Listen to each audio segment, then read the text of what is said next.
In the car industry, we all are familiar how reliable as well as the excellent resale values that most Subarus have. And in this video, we are checking out the latest generation Subaru Outback because at the time making this video, there's some impressive deals going on Subaru's website where you get some excellent APR rates as well as lease deals. So in this video, let's go ahead and check out the latest generation, the 2025 Subaru Outback. And the reasons why there's so many good deals is because the new 2026 model was unveiled, with a totally new redesigned interior as well as exterior, which explains why there was a bunch of amazing rebates as well as APR deals going on with the Outback.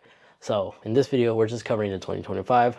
I'll get my hands on the 2026 later down the line, and the newly redesigned model should be released late 2025 according to many journalists, and I do plan on getting my hands on the new 2026, so make sure you're subscribed. Let's carry on with the rest of the video now, shall we?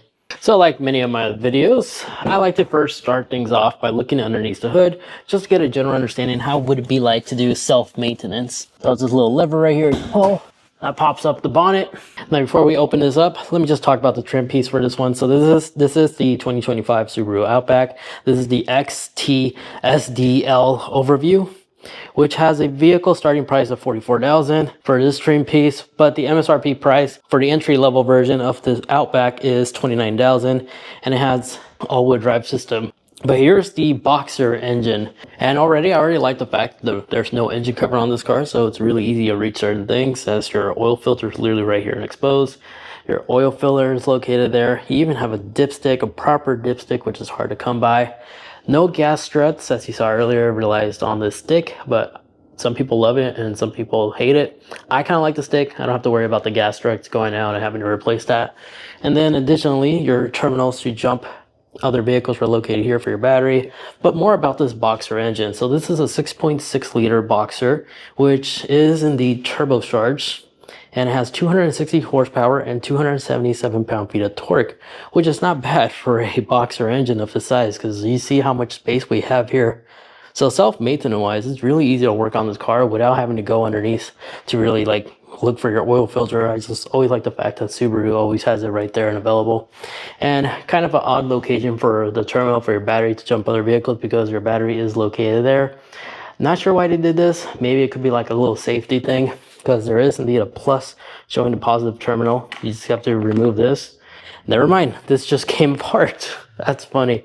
That's the first of the channel, so I'm assuming this was supposed to cover this side. There, I fixed it nicely for them. And your fuse boxes are located behind this. But again, really easy to work on. Your radiator fluid, it's actually a clear can.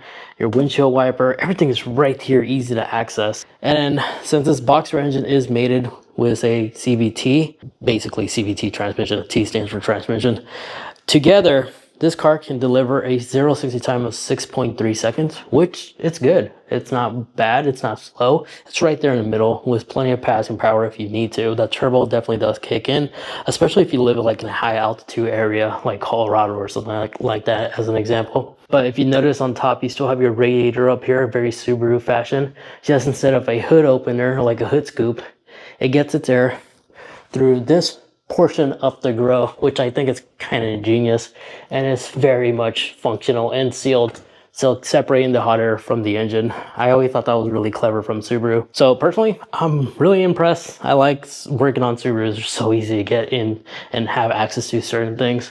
The only thing, however, your spark plug coils. I do not see them. Requires you to remove the manifold, but shouldn't be that much of a hassle since everything is easy to reach. Now moving on to the front, this car does feature a front camera, which is not there for 360 camera needs. It's just there to help you park, as there is no 360 camera equipped on this vehicle in particular, but you do have a front camera option, which I thought was kind of cool. You have very bright headlights, which do swivel whenever you steer the steering wheel at low speeds. So when you're making a turn, a tight turn, these headlights do swivel to the steering wheel direction, illuminating that side of the road, which comes in handy.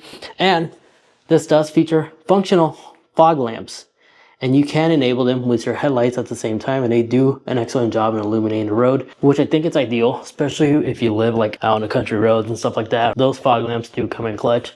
But in the front, unfortunately, it's kind of hard to say, but I do think the front end of these Outbacks are kind of outdated nowadays. We've been seeing this design for several years now. I think it's time for Subaru to refresh the Outback.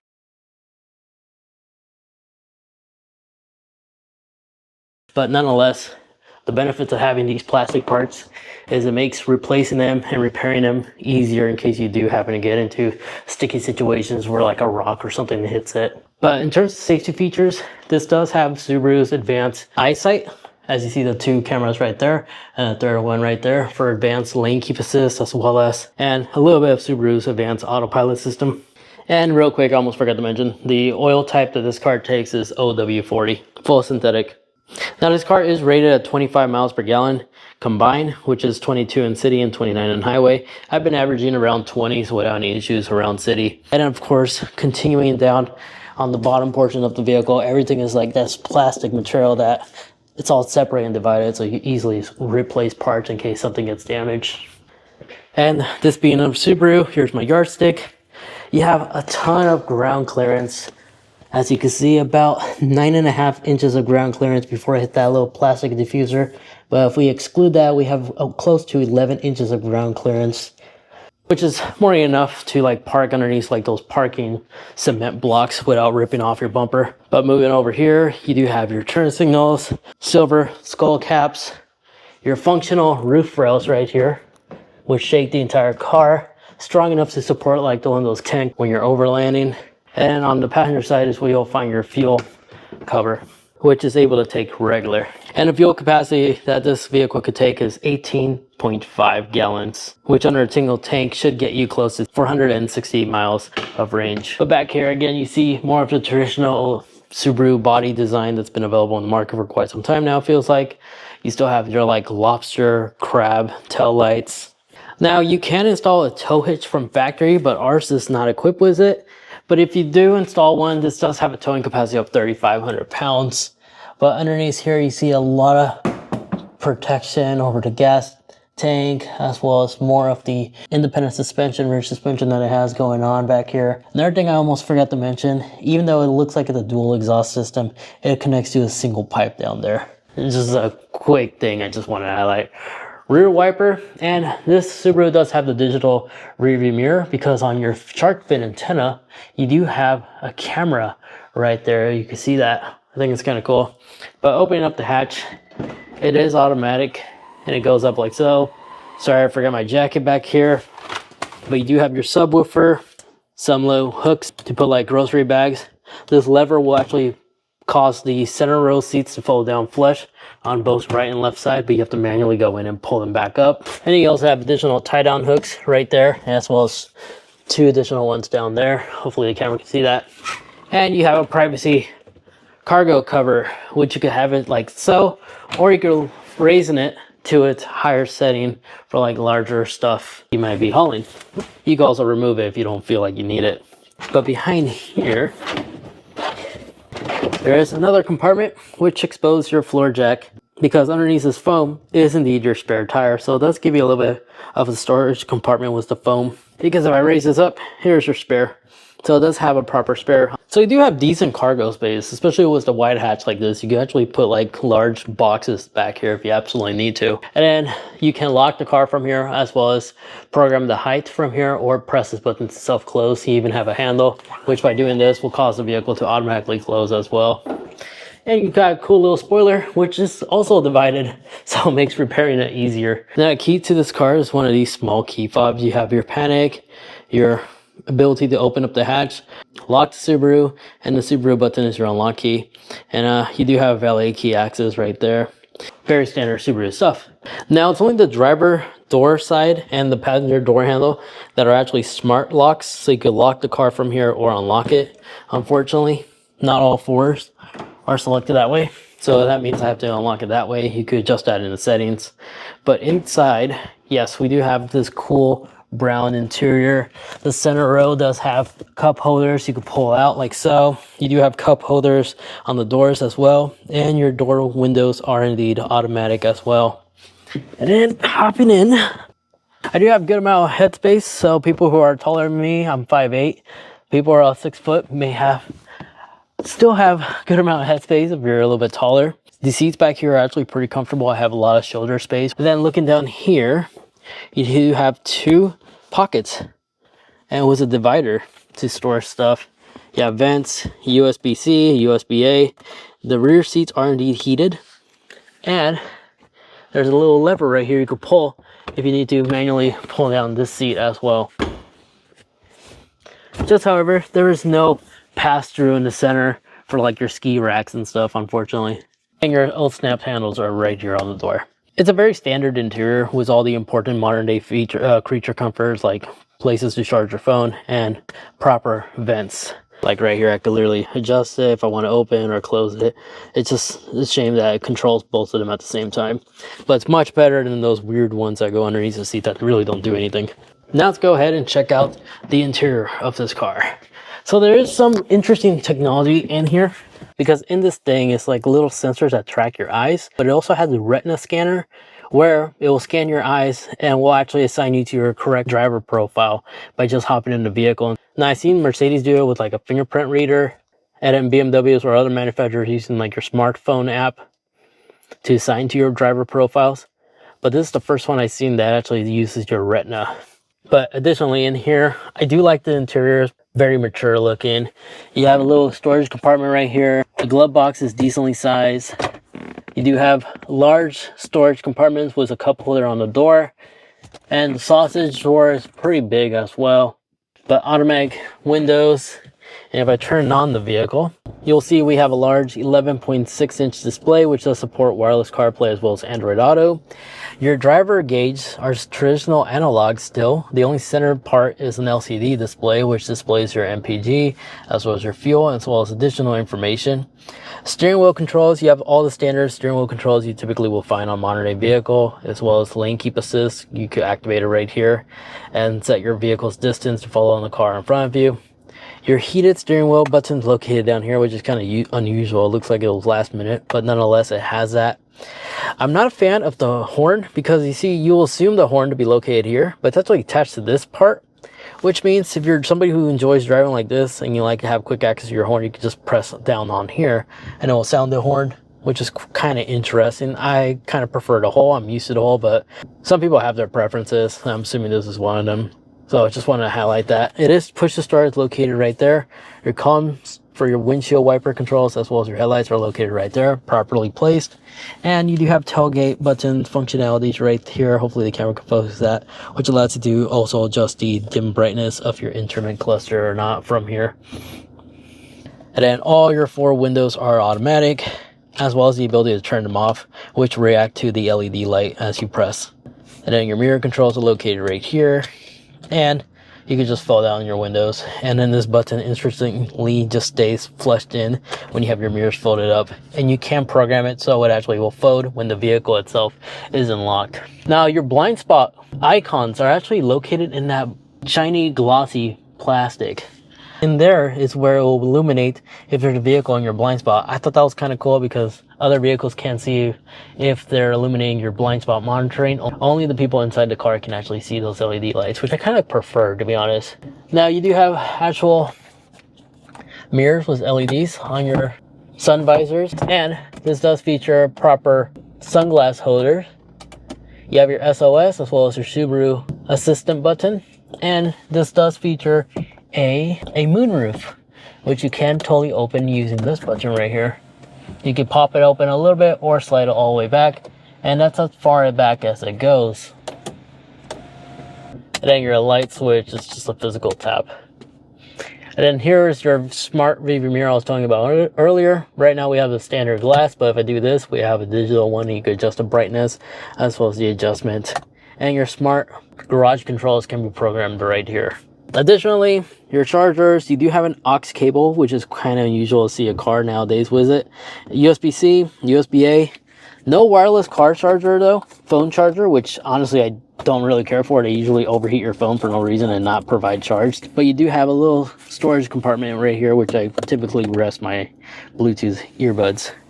Your e-brake, you have a traditional shift knob with manual functionality. You have a button for your 360 cameras. Well, not 360, your forward-facing camera, as I was showing you earlier. And if we put the vehicle in reverse, it'll switch back to your reverse camera. And then you can also enable your X mode right here for all your off-road needs. The center armrest storage, you do have two dividers. You can either pull this lever, which will release this, so you can store small things in here like a smartphone or something like that as an example. And then you have an additional one which allows you to have a larger access compartment, which exposes your 12-volt outlet. And if you look closely, you do have a CD reader still in this car. Now you may have noticed that these cup holders are extremely deep, which is why Subaru provides like these little adapters, which allows you to raise the cup holder if you need to. Yeah, in terms of climate control and stuff like that, they're all located right here, easy to access on the bottom of the display. You have your fan control. You do have ventilated seats as well as heated seats right here. And it is indeed dual climate, so each passenger is going to have their own set temperature. And the cool thing about this Subaru infotainment screen is you can put your widgets right here to your own personal information you like to see up here, including weather or your X mode can be accessible right here as well. But here you have your climate. This car does feature LTE for hotspot needs. But even though this interior seems pretty outdated nowadays because it still has traditional analog, so most drivers prefer this look. I'm one of them. I kind of like analog because it's just accurate in giving you data in case something crashes or your screen is not responsive, you know. It's still one of the few cars that has all the important modern day features that's still selling with old school analogs with a CD driver too in 2025. But other than that, let's go ahead and take this out for a drive now. All right, driving the Subaru Outback. I oddly do like the interior of this car, but it does feel outdated. But again, everybody has different styles. This is basically the modern day car that still uses analogs. I'm sorry if I said that before, but that genuinely was my first impression when I got into this car. I do appreciate the screen, but the resolution, I don't know if you can see this on camera, but it's not that high of a resolution like you typically will expect to find on a modern day car. That's one thing I wanted to quickly highlight, but functionality wise, it'll get the job done. It is laggy. Subaru's system is pretty laggy at times.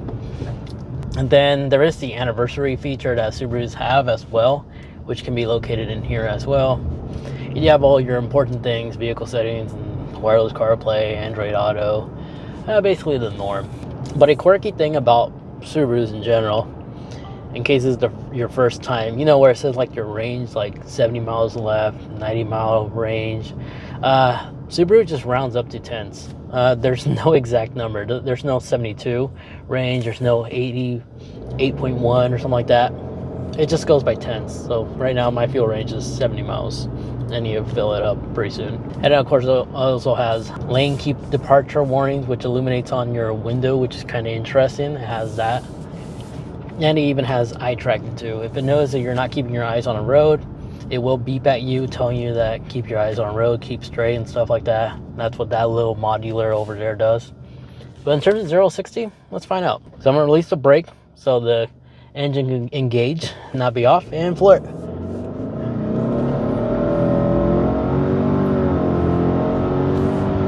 And 60. So it's not NASCAR quick or anything like that, but it's definitely going to get you A to B. It's not supposed to be a race car. You could even floor it if you need to. It will eventually downshift. Which, interesting thing about the downshift, so there are paddles on the steering wheel, in case you missed that. It changes between 8 gear ratios, basically. And by simply enabling it, the CVT does quickly adjust, just like so, and it even tells you the number. So it has 8 gears that could jump between. It's pretty quick, not crazy quick compared to the STI version with the CVT, but nonetheless, for a daily commuter with this responsive of a gear selector, that's kind of impressive. And then just long hold on the plus gear icon, and it will automatically switch back to automatic for you, so you don't have to worry about paddle shifting. Visibility is excellent, no complaints whatsoever. And road noise, it's standard, not horrible. But one thing that is probably shocking to me was the sound system that this Subaru has. Now, I'm not sure it's because the subwoofer is back there, but this subwoofer, the sound system that it has, actually sounds pretty good. However, something I do want to highlight is the responsiveness of the steering wheel. You see, there's a lot of play in the steering wheel before the vehicle starts moving. So if you like comfort mode on your steering wheel, maybe this is not going to bother you. But if you're somebody who drives with like sport mode enabled, this is definitely something to consider. There's a lot of wiggle space, a lot of wiggle move at high speeds, like over 70 miles per hour. It does feel like I'm going 90 because of the steering wheel responsiveness. I would recommend test driving one of these before you actually pull the trigger, because the driving experience is definitely different, especially at high speeds. And of course, this could also vary depending on the trim piece. This one's more in the middle trim piece.